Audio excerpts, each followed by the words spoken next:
주신 하나님 말씀은 여기 신명기 5장입니다. 신명기 5장 말씀을 함께 찾겠습니다. 신명기 5장 1절부터 6절까지의 말씀을 같이 공독합니다. 구약에 269면이 있습니다. 신명기 5장 1절부터 6절까지의 말씀인데요. 교독해서 한 절씩 읽겠습니다. 모세가 온 이스라엘을 불러 그들에게 이르되 이스라엘아 오늘 내가 너희의 귀에 말하는 규례와 법도를 듣고 그것을 배우며 지켜 행하라. 우리 하나님은 여호와께서 호렙산에서 우리와 언약을 세우시더니 이 언약은 여호와께서 우리 조상들과 세우신 것이 아니요 오늘 여기 살아있는 우리와 세우신 것이라. 여호와께서 산위 불 가운데에서 너희와 대면하여 말씀하시며 그때 너희가 불을 두려워하여 산에 오르지 못하므로 내가 여호와와 너희 중간에 서서 여호와의 말씀을 너희에게 전하였노라. 여호와께서 이르시되 나는 너를 애굽 땅 종되었던 집에서 인도하였네 내 하나님 여호와라. 아멘. 할렐루야. 아멘. 선한 길로 하나님께서 우리 삶을 인도하실 줄 믿습니다. 세 편의 설교가 담겨있는 신명기 말씀이라고 어제 말씀드렸는데요. 모세의 마지막 당부와 같은 세 편의 설교가 담겨있는 것이죠. 1장부터 4장까지가 첫 번째 설교입니다. 5장부터 26장까지가 모세의 두 번째 설교이고요. 27장부터 마지막 34장까지 세 번째 설교가 이어지고 있는데 오늘 방금 5장을 읽었습니다.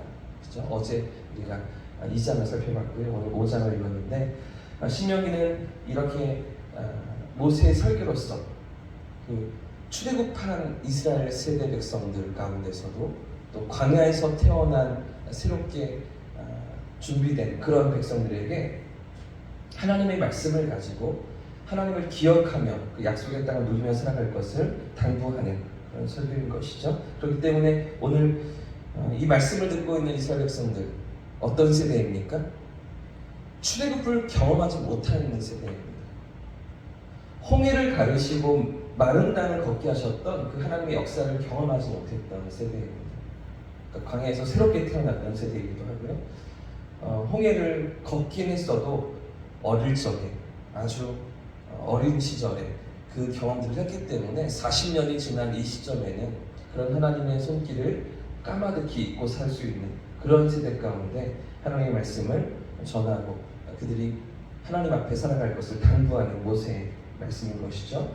자, 그 1장부터 4장까지 첫 번째 설교가 지난 이후에 오늘 5장 말씀이 이어지고 있습니다. 모세가 1절 말씀을 보시면 온 이스라엘을 불러 그들에게 이르되 이러면서 두 번째 설교가 시작되고 있는데요.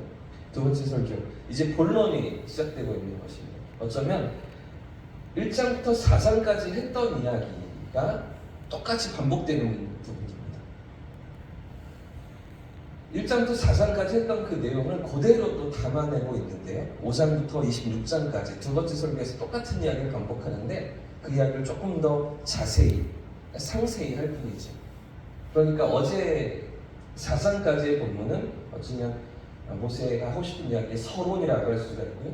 이제 본격적으로 하고 싶은 이야기를 5장부터 이어가고 있는데요. 자, 그런데 오늘 말씀을 통해서 모세가 이스라엘 백성들에게 주고 싶은 이야기, 그 이야기가 무엇일까요? 1절 말씀을 다시 한번 더 같이 읽어보겠습니다. 1절입니다. 시작. 모세가 온 이스라엘을 불러 그들에게 이르되 이스라엘아 오늘 내가 너희 귀에 말하는 규례와 법도를 듣고 그것을 지키며 배우며 그것을 듣고 그것을 배우며 지켜 행하라 이렇게 말씀하고 있죠.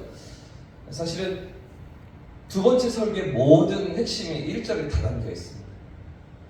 오늘 이 1절 말씀을 잘 이해하시면 이제 26장까지 이어지는 두 번째 설교의 핵심을 우리가 간파할 수가 있는데요. 약속의 땅에 들어가서 살아갈 백성들에게 모세가 당부하는 메시지 세 가지입니다. 첫 번째는 규례와 법도를 듣고 이렇게 말씀하고 있죠. 들으라는 것입니다. 들으라. 이미 말씀드린 것처럼 지금 이스라엘 백성들이 누구입니까? 거의 대부분 광야에서 태어난 새로운 세대입니다. 그렇기 때문에 시내산에서 주신 하나님의 율법을 잘 모르는 것이죠. 하나님의 말씀, 하나님의 계명 이런 것들이 잘 새겨져 있지 않은 그런 백성들입니다. 물론 광야 생활 가운데 부모 세대가 그 말씀을 가르치려고 노력했겠지만 전수하려고 했었겠지만 그러나 그 율법에 담겨 있는 하나님의 뜻이 무엇인지 잘 이해하지 못하고 마음에 담아두지 못한 그런 백성들이 많았던 것이죠. 그렇기 때문에 지금 모세는 가장 먼저 어떻게 하라고 백성들에게 가르칩니까?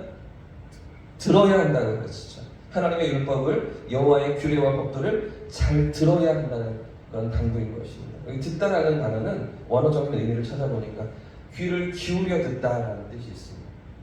집중해서 듣는다 이런 뜻이 있습니다. 경청한다 이런 뜻이 있는 것이죠. 하나님 말씀이 어떠하신지 그 말씀 안에 담겨 있는 하나님의 뜻과 하나님의 마음이 어떠하신지를 귀 기울여서 집중해서 들어야 한다라고 이렇게 모세가 가르치는 것인데요.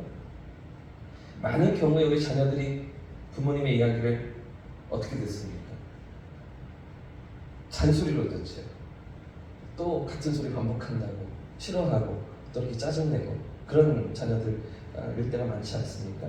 지금 중요한 이야기를 하고 있는데 마음에 담아야 하고 마음에 새겼으면 하는데 그런데도 자녀들이 잔소리로 여기면서 귓등으로 들을 때 그때 어떤 마음들이 일어나십니까?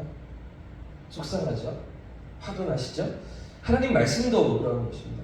귀를 기울여 들어야 하는데 그렇죠? 집중해서 들어야 하는데 그 말씀 앞에서 당신의 백성들이 살아가길 원하시는데 먼저는 그 말씀을 듣는 그런 자리로 나오기를 하나님께서 원하시는 것이죠. 자, 뿐만 아니라 규례와 법도를 듣고 또 어떻게 하라고 모세가 당부합니까? 듣고 그것을 배우며 이렇게 말씀합니다. 배워야 한다고 권면하는 것입니다. 그 율법 안에 담겨 있는 하나님의 뜻이 어떠하신지, 하나님께서 왜 이러한 규례와 법도를 지키라고 요구하셨는지, 율법 속에 담겨 있는 하나님의 마음을 배워야 한다라고 가르치는 것이죠. 배우지 않으면 어떤 일이 생길까요? 듣긴 들었는데 그 말씀의 의미를, 말씀이 의도한 바를 배우지 않으면 어떤 일이 생길까요? 듣긴 들었습니다.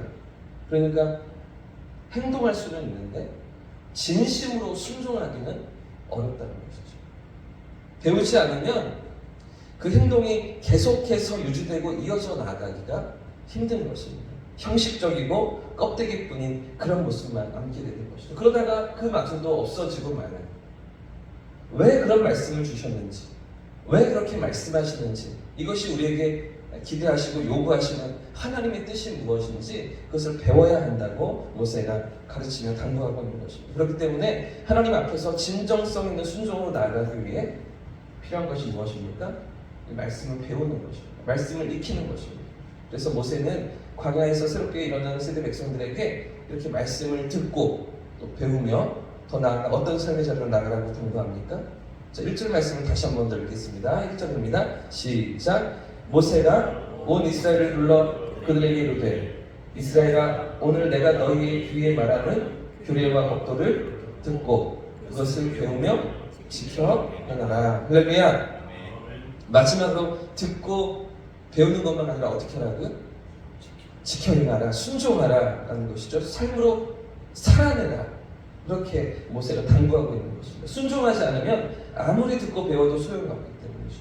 배우고 아는 것만 아니라 그렇게 살아낼 수 있기를 하나님께서 원하시는 것입니다. 지금 모세는 이스라엘 백성들에게, 새롭게 준비된 이스라엘 백성들에게 이 세 가지 당부를 하고 있는데, 말씀을 들으라, 배우라, 순종하라. 이것을 마음에 새기고서 그 땅으로 들어가라, 그렇게 당부하면서 권면하였던 것입니다. 그렇다면 지금 새로운 세대 백성들이 듣고 배워서 지켜야 하는 하나님의 율법의 구체적인 내용이 무엇일까요? 어떤 말씀을 들어야 하고 배워야 하고 살아내야 하는 것입니까? 하나님께서 이스라엘 백성들에게 요구하시는 규례와 법도, 과연 그것이 무엇입니까? 7절부터 이어지는 내용이 바로 그 말씀입니다. 7절부터 어떤 말씀이 이어지고 있습니까? 10계명이 이어지고 있습니다. 10가지 계명이 이 모든 율법의 하나님의 말씀의 정신이며 중심인 것이죠. 신약에서 예수님께서는 이 10계명을 다시 두 가지로 정리해 주셨는데요. 그것이 무엇입니까? 하나님을 사랑하는 것과, 그렇죠? 1계명부터 4계명까지가 하나님께 대한 것, 그렇죠? 그리고 5계명부터 10계명까지가 사람에게 대한 것, 이웃에게 대한 것이죠. 그래서 하나님을 사랑하며 살아가는 것, 또 그 하나님을 사랑하는 것처럼 이웃을 사랑하며 살아가는 것, 이것이 율법의 모든 정신이며 핵심이다라고 예수님께서 다시 정리해 주신 것이죠. 이것이 하나님께서 구약의 이스라엘 백성들에게 요구하신 삶이었습니다. 세상은 끊임없이 자기 욕심을 쫓아서 자기의 이익을 쫓아서 살아가지만 하나님의 백성은 하나님을 사랑하며 또 이웃을 사랑하며 살아갈 수 있기를 하나님께서 기대하셨던 것이죠. 또한 구약의 백성들만 아니라 오늘 이 땅을 살아가는 우리에게도 이러한 삶을 원하시는 줄 믿습니다. 하나님 앞에서 하나님을 사랑하며 또 우리 허락하신 이웃들을 사랑하는 그런 삶의 자리로 나오라고 우리 주님 부르시는 줄 믿습니다. 그렇게 살아갈 때 하나님께서 어떤 복을 주실까요? 그런 삶의 자세로 말씀을 듣고 배우며 순종하며 살아가는 그런 삶의 태도를 통해서 하나님께서 어떤 복을 주십니까? 32절과 33절 말씀 같이 한번 읽어보겠습니다. 오늘 본문 신명기 5장 32절과 33절입니다. 시작. 그런즉 너희 하나님 여호와께서 너희에게 명령하신 대로 너희는 삼가 행하여 좌로나 우로나 치우치지 말고 너희 하나님 여호와께서 너희에게 명령하신 모든 도를 행하라. 그리하면 너희가 살 것이요 복이 너희에게 있을 것이며 너희가 차지하는 땅에서 너희 날이 길리라.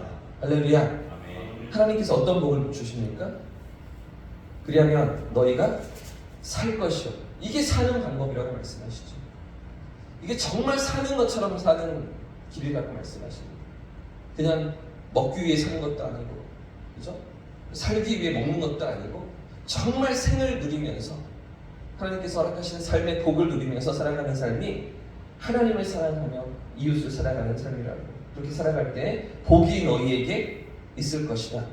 너희가 차지한 땅에서 너희 날이 길리라. 구약 시대니까요, 복이 땅을 주신다고 말씀하시죠. 가시적인 복입니다. 눈에 보이는 복입니다.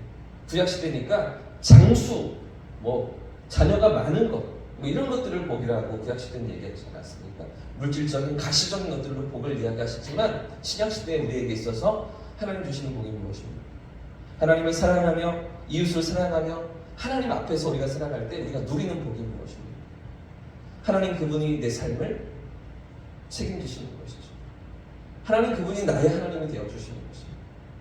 하나님 그분의 선하신 손길 앞에서 우리의 삶이 날마다 걸어가는 것이죠. 오늘 우리의 삶에도 이런 복과 은혜가 가득하시기를 축복합니다. 하나님을 사랑하며 이웃을 사랑하는 삶으로 그래서 말씀 앞에 나아가는 말씀을 듣고 배우고 순종하며 살아갈 때 우리 삶에 허락하시는 놀라운 하나님의 일하심을 경험하는 저와 우리 모두의 이 한날이 되시기를 예수님의 이름으로 축복합니다.